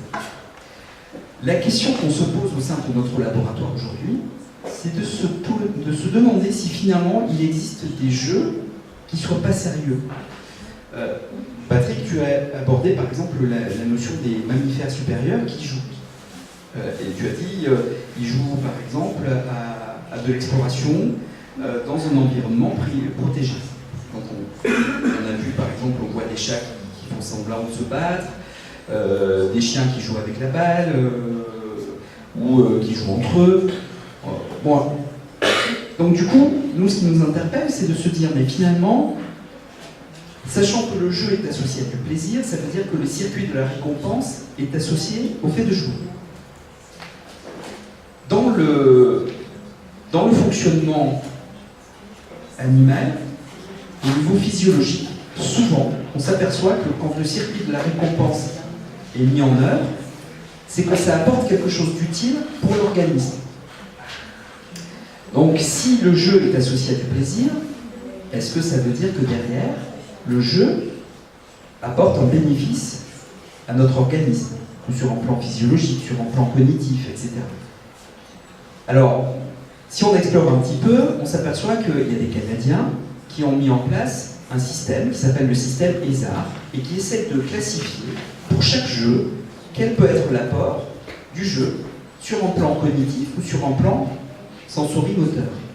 Ça veut dire qu'en gros, si par exemple on joue à un jeu d'arcade, aussi basique qu'il soit, peut-être que ça permet d'améliorer ses réflexes ou son adresse, son habilité motrice, par exemple. Si on joue à ce jeu de plateau que vous avez, Catan, c'est ça? Les colons de Catan, tout à fait. Catan, qui vous invite à gérer des ressources. Peut-être qu'on va avoir là la possibilité de s'exercer sur des pratiques sociales, la négociation, puisqu'il faut échanger des ressources. Ça doit certainement s'opérer d'une certaine manière. Alors, malheureusement, je ne connais pas ce jeu-là, mais je suis sûr que derrière, donc, il y a de la gestion, il y a de la diplomatie à en mettre en œuvre, il y a des échanges, il y a de la stratégie. Bon, tout ça, c'est des apports. Alors ça nous renvoie à quoi? À quelle théorie? À une théorie qui est portée notamment par Ralph Koester, qui est un game designer. Qu'est-ce qu'il nous dit, ce game designer? Il nous dit la chose suivante, qui est très simple, c'est que tout autour de vous, votre cerveau, en permanence, essaye d'identifier des schémas. Alors, on va en prendre un qui est très simple. Est-ce que parmi vous, dans la salle, vous avez tous votre permis de conduire? Non? Bon. Alors, pour ceux qui n'ont pas le permis de conduire, c'est pas grave, je vais vous demander de me croire sur parole. Ceux qui ont le permis depuis une certaine date, aujourd'hui, est-ce que vous pensez à vos pieds quand vous conduisez? Oui. Oui. Et ça fait longtemps que vous avez le permis? Oui, depuis 7 ans. D'accord. Bon, alors on voit que c'est une personne dans la salle. On va dire que c'est l'exception. Alors, si je vous permets de dire ça, c'est tout simplement qu'en fait, quand on apprend à conduire, une des premières difficultés, c'est d'acquérir ce qu'on appelle le point de patinage. C'est-à-dire essayer de trouver un point avec l'embrayage et l'accélérateur qui vous permet d'avoir la voiture qui rentre en prise et qui commence à avancer sans qu'elle proute et qu'elle cale.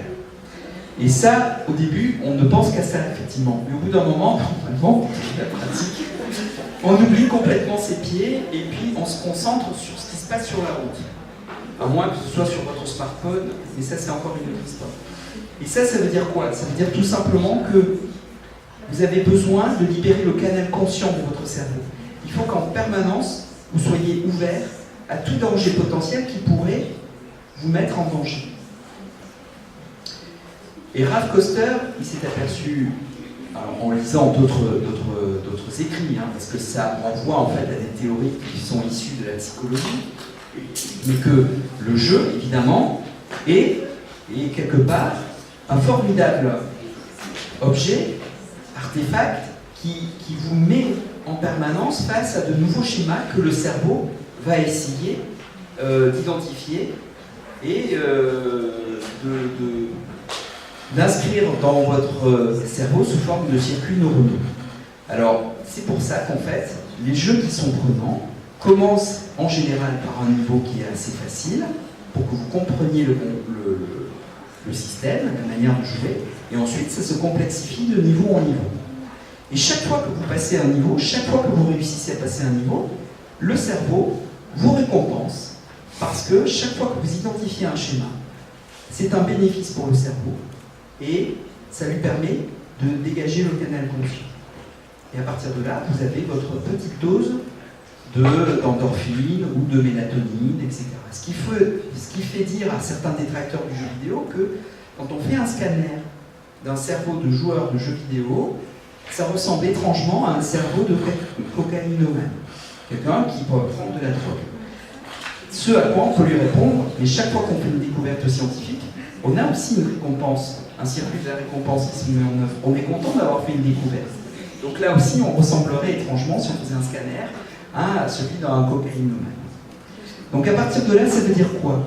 Ça veut dire que si le jeu vidéo vous permet d'inscrire des circuits, des circuits neuronaux, et que ça génère un bénéfice, vous avez un plaisir qui est associé, selon Ralph Koester. Si les animaux jouent, chaque fois qu'ils apprennent quelque chose, chaque fois qu'ils explorent leur corps, chaque fois qu'ils explorent une nouvelle façon, par exemple, de pousser la balle, etc., c'est autant de choses qu'on va inscrire dans notre circuit, dans notre cerveau, sous forme de circuits neuronaux.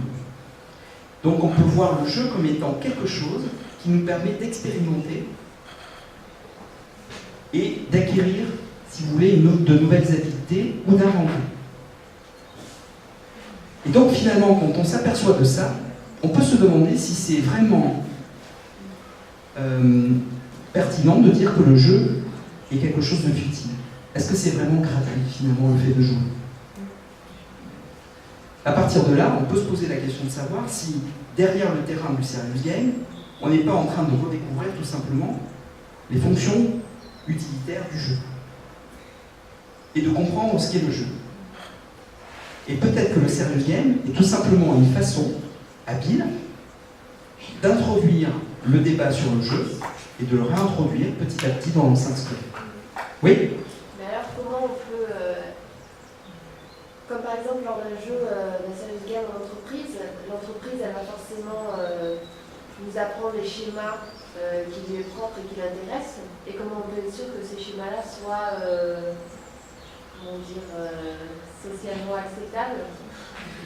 Alors, qui ne sont pas forcément des schémas que, par exemple, un jeu éducatif qui aurait été créé par exemple par un gouvernement ou des avancées, même voilà, une entreprise a quand même un but, elle peut apprendre des méthodes de management par exemple qui ne sont pas commerciales, qui ne sont pas forcément très morales.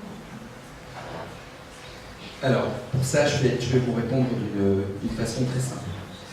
Vous avez mis le doigt sur quelque chose qui est extrêmement pertinent. Je vais vous montrer cet exemple-ci. Alors, cet exemple-ci, qu'est-ce que c'est? C'est cette fameuse The Wars. C'est un jeu qui a été fait, alors je vais dire, c'est plutôt un jouet vidéo qui a été fait par Gonzalo Frascal. Qu'est-ce qu'il vous propose, Gonzalo Frascal? Il vous met face à une ville du Moyen-Orient, et on a à l'intérieur de cette ville, en fait, deux types de personnages. On a des personnages qui sont habillés en bleu, dans un djellaba bleu, et qui sont en fait des civils. Et au milieu de ces civils, on a des personnages qui sont habillés en noir et blanc avec une mitraillette au poing. Et on a vite compris qu'en fait, on a ici des terroristes qui sont positionnés au milieu des civils dans une ville du Moyen-Orient. Le jeu s'appelant September the 12th, donc le 12 septembre, on fait vite l'allusion au 11 septembre. Et qu'est-ce qu'on vous propose en fait? L'utilisateur a à sa disposition en fait une cible. Cette cible vous permet en fait, si vous le souhaitez, de lancer un missile.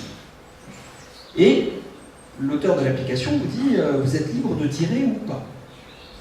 Si vous décidez de tirer, par exemple de cibler un terroriste, en fait, vous allez avoir une jauge qui va se remplir parce que le missile ne part pas tout de suite. Et les personnages, pendant ce temps, continuent de se déplacer. Et en général, évidemment, quand votre missile part enfin, au bout de quelques secondes, dans la zone de feu, on va se retrouver avec des civils. Et vous allez générer des dommages collatéraux. Et ces dommages collatéraux, en fait, sous forme de dépouilles, vont être pleurés par d'autres civils qui vont venir s'attrouper autour des dépouilles et qui vont, de haine, de rage, se transformer en terroristes. Et rapidement, si on tire à tout va, ça grouille de terroristes. Et si vous décidez d'arrêter de tirer, petit à petit, ça revient à un état d'équilibre, mais qui est toujours une composante où vous avez une majorité de civils, mais quelques terroristes à l'intérieur. Donc l'application, l'auteur de l'application, en fait, vous dit, ce n'est pas un jeu vidéo. Vous êtes face à ce qu'on appelle une simulation ou un jouet vidéo. C'est-à-dire qu'en fait, cette application ne vous juge pas. Vous êtes face à quelque chose où vous pouvez mener une expérimentation, vous pouvez décider de tuer ou pas, de détruire ou pas, et vous voyez que ça a des conséquences. Alors évidemment, il y a un message qui est derrière. Le message est le suivant, c'est: est-ce que l'usage de la violence est le meilleur moyen de répondre à la violence? Et là, j'ai des étudiants qui m'ont dit, monsieur, ça c'est votre vision, parce que vous voyez celle de l'auteur, et vous la partagez certainement, mais mettez-vous à la place, par exemple, de quelqu'un qui est pro-militaire. Il pourrait dire, moi, ce que je vois à travers ce jeu, c'est la très bonne démonstration qu'on ne donne pas à nos troupes américaines ou à nos troupes les moyens militaires suffisants pour endiguer le terrorisme aujourd'hui. Vous voyez, ça ne marche pas bien, il faut attendre quelques secondes avant d'envoyer une missile. Et ce point de vue-là se défend aussi. Donc en fait, pour répondre à votre question, qu'est-ce que ça veut dire? Ça veut dire qu'effectivement, quand vous vous inscrivez dans un serious game, c'est-à-dire une application qui va vous évaluer sur le résultat obtenu. Par exemple, on va en prendre un au hasard. Je vais prendre celui-ci, TechnoCity par exemple. Donc là, c'est un jeu. Si vous voulez accéder aux informations et pour vous féliciter, en fait, vous avez ici une vidéo et vous avez un quiz à la fin qui vous dit bah oui, tu as bien répondu, donc ça veut dire que tu as bien regardé la vidéo, donc tu as le droit de passer à la suite et d'accéder au jeu. Bon, c'est très behavioriste comme approche. Mais ça veut dire qu'effectivement, il n'y a qu'une solution pour passer à la suite. Donc dans le cadre d'un jeu qui vous jauge, qui vous évalue, qui vous juge, il y a effectivement un cheminement de pensée à adopter. Donc ça, c'est la faiblesse, si vous voulez, d'un jeu vidéo, c'est-à-dire d'un jeu avec règles qui vous fixe un objectif parce que le message, du coup, il est effectivement associé. Par contre, quand vous êtes face à un jouet vidéo, vous êtes face à ce qu'on appelle un bac à sable. Et donc, à partir de là, les messages deviennent discutables. Donc, ce que vous pouvez faire, vous, déjà comme repérage quand vous rentrez dans une entreprise, c'est de voir si elle va vous proposer plutôt un jeu vidéo ou plutôt un jouet vidéo. Vous pouvez vous dire si c'est un jeu vidéo, il y a peut-être une façon de penser, une façon de réfléchir qui m'est proposée dans le cadre de cette entreprise. Si c'est une entreprise qui est peut-être un peu plus open au dialogue, à l'ouverture, etc., ce sera peut-être un jouet vidéo qui vous sera proposé.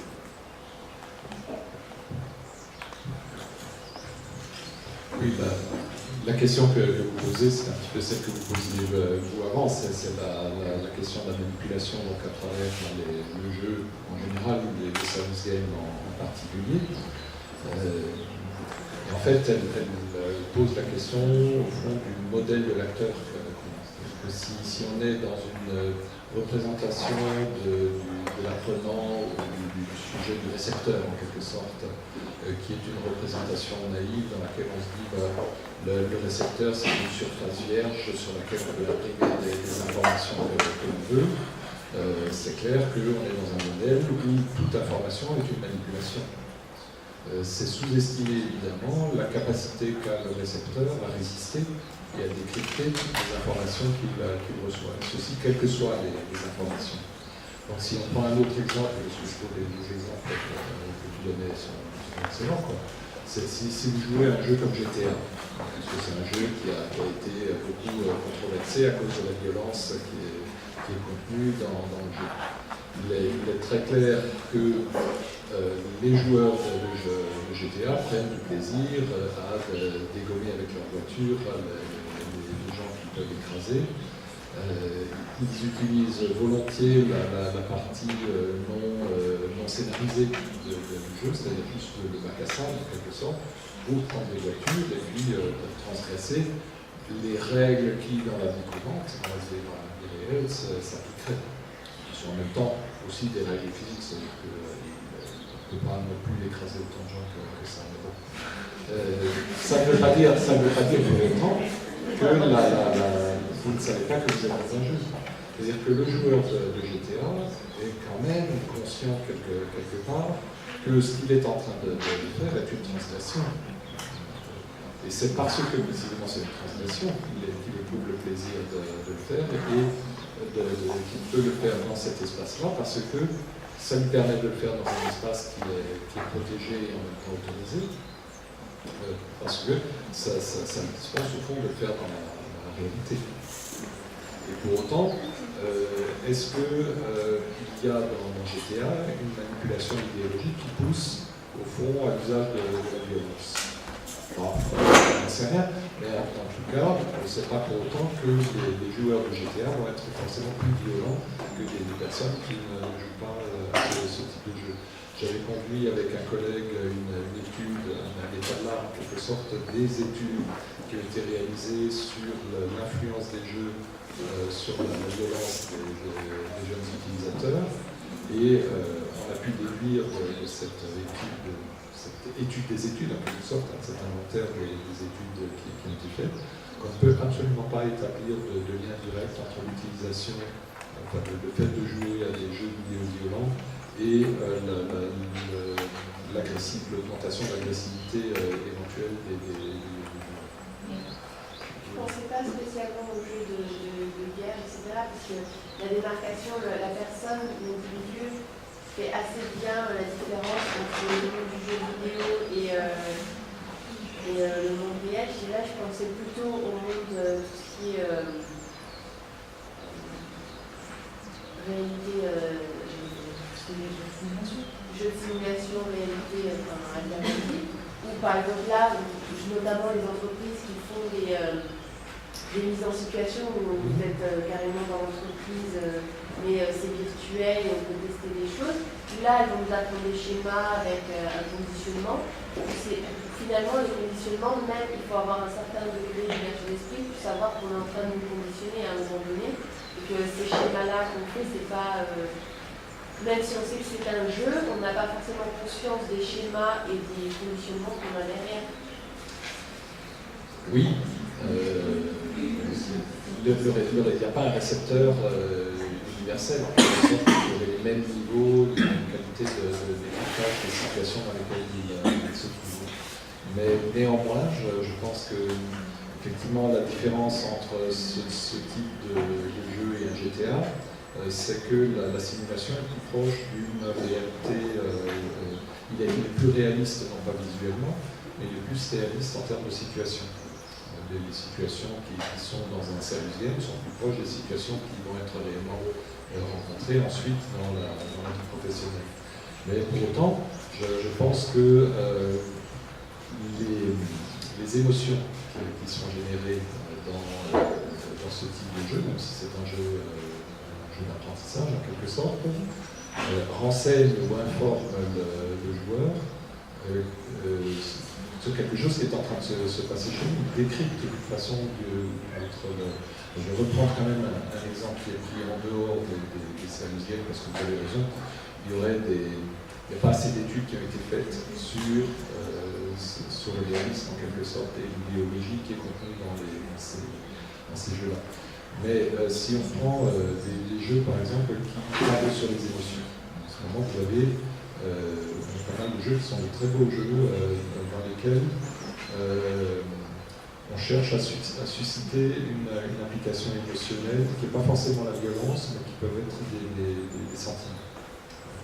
C'est-à-dire que il y a des jeux comme Age of Dragon par exemple, qui est un jeu de type Baldur's Gate. Alors, je ne sais pas si vous connaissez, c'est un jeu dans lequel vous avez un personnage qui doit affronter un boss de fin de niveau, et pour cela il faut qu'il rassemble une équipe avec des elfes, des nains, donc de 5 ou 6 personnes pour aller affronter ce boss de fin de niveau. Et vous avez la possibilité dans le jeu de nouer des relations avec les membres de votre équipe. Donc, votre personnage peut par exemple flirter avec l'un des personnages de l'équipe, et si ces attitudes de flirt se poursuivent et que le dispositif de jeu calcule un certain niveau d'application, il y a une possibilité de passer à une relation standard de type amoureuse avec le personnage. Et une université norvégienne a fait un article qui est basé sur sa propre expérience de ce jeu et sur les forums qu'elle a analysé, qui donne des témoignages en quelque sorte de joueurs, parce qu'elle s'est rendue compte à un moment donné qu'en faisant le choix, qui sont des choix en plus qui influent sur le résultat d'un parcours. C'est-à-dire que si vous choisissez d'avoir une relation amoureuse avec tel personnage, ça va influer la fin du parcours. Donc, elle s'est rendue compte à un moment donné qu'ayant choisi d'avoir une relation avec un des personnages non-joueurs du jeu, à un moment donné, ce personnage non-joueur l'a plaqué. Elle a décidé de mettre fin à la relation, et elle a ressenti cela comme sur le plan émotionnel. Tout en se demandant, mais qu'est-ce qui m'arrive? Je suis tombée amoureuse d'un personnage qui n'existe pas. C'est le titre de son article. Et elle a repéré ce type de réaction émotionnelle chez d'autres joueurs à travers les forums qu'elle a étudiés. Donc, d'une certaine manière, le jeu nous manipule, parce que là, dans ce cas de figure, il arrive à nous manipuler suffisamment pour mettre en jeu des sentiments, des émotions qui ont un impact et qui forcément induisent les choix ensuite qu'on va faire. Par exemple, on va hésiter à sacrifier le personnage avec lequel on est en ménage en quelque sorte. Il y a des joueurs qui témoignent que, arrivé devant le boss de fin de niveau, ils se sont dit, mais il y a une option dans laquelle le personnage avec lequel on est tellement amoureux de votre personnage qu'il décide de se sacrifier pour éviter que vous soyez tué par le boss de fin de niveau. Et les joueurs disent, mais je ne peux pas faire ça. Moralement, je ne peux pas sacrifier le personnage que j'ai élu comme étant mon partenaire. Donc il y a un effet de manipulation de nos sentiments, et en même temps, il y a immédiatement à la sortie du jeu un décryptage c'est un peu effarant parce que je suis dans une relation étrange avec des personnages qui ne sont pas des personnages. Et vous voyez que les deux éléments existent constamment, c'est-à-dire qu'à la fois vous êtes dedans, vous êtes susceptible effectivement d'être manipulé, et donc je pense que c'est applicable au service game, et vous êtes quand même, parce que c'est un jeu, dehors, en train de décrypter ce qui se passe et les effets que ça a sur toi, c'est aussi de l'auto-apprentissage. Finalement, vous dites que un jeu est plus sain qu'une façon entre guillemets classique d'apprendre. C'est justement l'idéologie et on a une espèce de résistance à l'idéologie à travers le jeu. Sous cet aspect-là, je pense qu'effectivement, il y a une fonction de discriminant du jeu. Alors, pour compléter, puis je vais laisser la question être posée, c'est juste pour dire, effectivement, on peut aussi avoir des expériences qui sont à surveiller. Il y a par exemple un serious game qui est proposé à des instituteurs qui vont de toute bonne foi le proposer à leurs élèves. Et ce jeu s'appelle Énergie. Donc dans Énergie, qu'est-ce qu'on vous demande de faire? On vous demande tout simplement de faire en sorte que votre ville soit la plus verte possible, donc de faire en sorte que vous puissiez développer le développement durable. Donc vous allez mettre des éoliennes, vous allez mettre des panneaux solaires, vous allez faire appel à tout un système qui va permettre de produire de l'énergie de manière écolo. Sauf que ça n'a pas l'air de marcher dans ce jeu. Ça ne marche pas, et le jeu, au bout d'un moment, vous invite, et avec insistance, à faire usage du pétrole. Et vous vous rendez compte que si vous ne faites pas usage du pétrole, vous ne pouvez pas gagner. Et vous vous rendez compte également que le commanditaire de ce jeu est un pétrolier américain. Donc là, quand on explique ça à des instits, ils nous disent « Ah ben alors là, vous êtes gentils, mais on sait faire de l'analyse critique avec nos étudiants, nos élèves, et nos apprenants avec des coupures de presse, des chansons, des films, mais pas avec des jeux vidéo. » Donc ça veut dire qu'encore une fois, il y a une culture du jeu vidéo qui doit se répandre dans les établissements, dans les écoles. Les profs ne peuvent pas passer à côté parce que on a maintenant quand même 42 millions de joueurs en France. Donc à partir de là, 42 millions de joueurs qui doivent être initiés à la culture vidéoludique. Et justement, au danger potentiel que certaines personnes peuvent mettre en œuvre pour pouvoir manipuler éventuellement à travers le canal du jeu vidéo. C'est faisable. Mais d'un autre côté, il faut que les personnes aient une certaine culture aussi pour pouvoir lire les messages que le jeu va diffuser.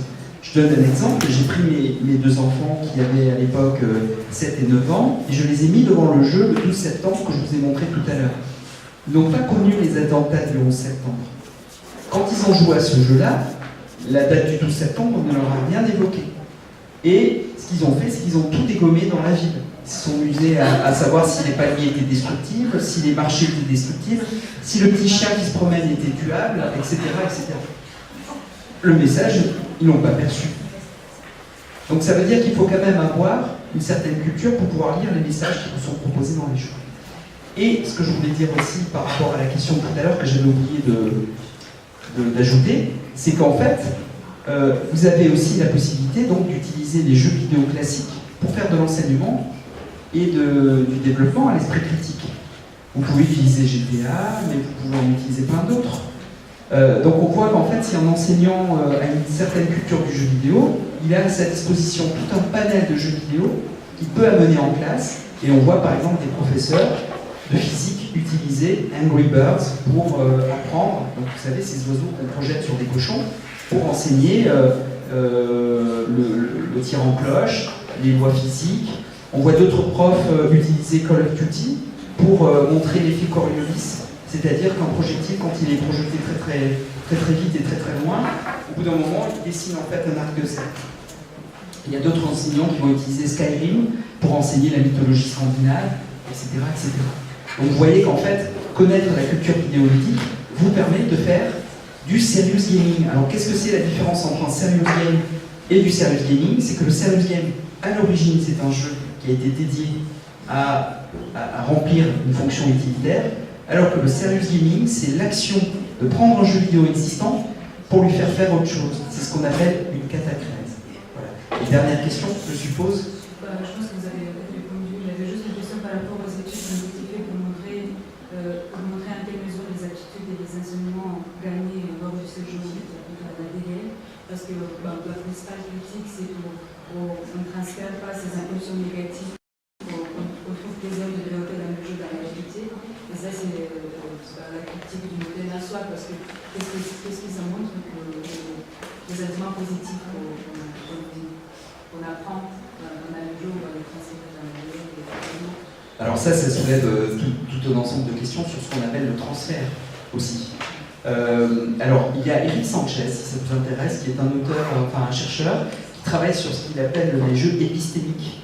Donc, les jeux épistémiques sont des jeux qui vous apportent pas forcément de fin ou de solution, et qui ont juste pour vocation de vous faire réfléchir à une situation et d'essayer d'injecter une solution à l'intérieur du jeu, ou de la mettre en œuvre et voir ce que ça peut donner. Donc, ça permet d'essayer d'éprouver des hypothèses.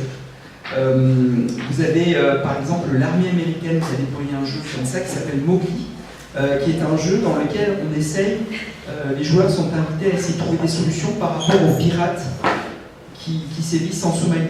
En fait, on se rend compte que ces pirates sont souvent des fermiers qui n'ont jamais tenu d'armes de leur vie. On les met sur un bateau, ils prennent une arme et ils sont poussés par soit les voisins, soit par la faim, soit par la misère. Se retrouve sur ou par la révolte, parce qu'il y a des bateaux qui dégazent au large de la Somalie, on ne nous le dit pas forcément, et en fait ça amène de la pollution sur leur côte, et c'est un moyen de leur dire allez dégazer ailleurs. Et donc quand on sait tout ça, on voit que c'est une équation qui est extrêmement complexe et systémique, et à partir de là, on fait appel à des gamers pour essayer de trouver des solutions. Il y a des sociétés qui utilisent ça aussi, par exemple la société Bayer a développé un jeu qui s'appelle Tam Tam. Parce qu'en fait, les salariés de la société Bayer ne sont pas en phase des fois avec la société qui va faire des OGM. Donc quand la société fait des OGM, certains salariés le vivent mal, et surtout ils sont confrontés à leurs voisins, amis, familles, qui vont leur dire mais tu travailles chez Bayer, ils font des OGM, c'est dégueulasse. Donc à partir de là, comment le vivre? Comment le surmonter? Comment trouver des aspects positifs à ça? Donc ce jeu invite à ça. Par exemple.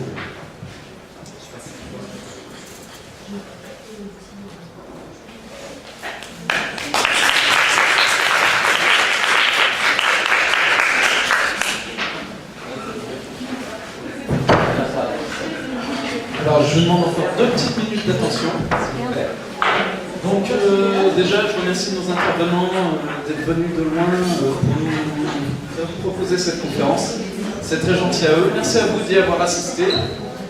Je voudrais vous faire part aussi du fait que nous organisons régulièrement après nos conférences un petit buffet que vous retrouverez à l'Église des Amphis. Donc si vous voulez continuer un petit peu la discussion autour d'un verre, ce sera avec grand plaisir. Sans alcool. Sans alcool, certes. L'université n'approuve pas trop. Et je voudrais conclure sur le fait qu'on a encore 2 conférences cet après-midi. Une qui s'appelle Doha 12 ans après, bilan d'étape, qui va traiter de la conférence de Doha par l'OMC il y a 12 ans, pour laquelle on invite un ancien directeur général adjoint de l'OMC, Paul-Henri Rabier. Et ce soir, de 17h à 19h, on a une conférence débat avec les économistes atterrés, où on les invite sur un sujet qui s'appelle Comment réformer l'Europe, où ils débattront avec les économistes de Grenoble. Voilà, j'espère que la conférence vous a beaucoup plu, comme à nous, et qu'on vous verra sur les prochaines conférences. Merci d'être venus.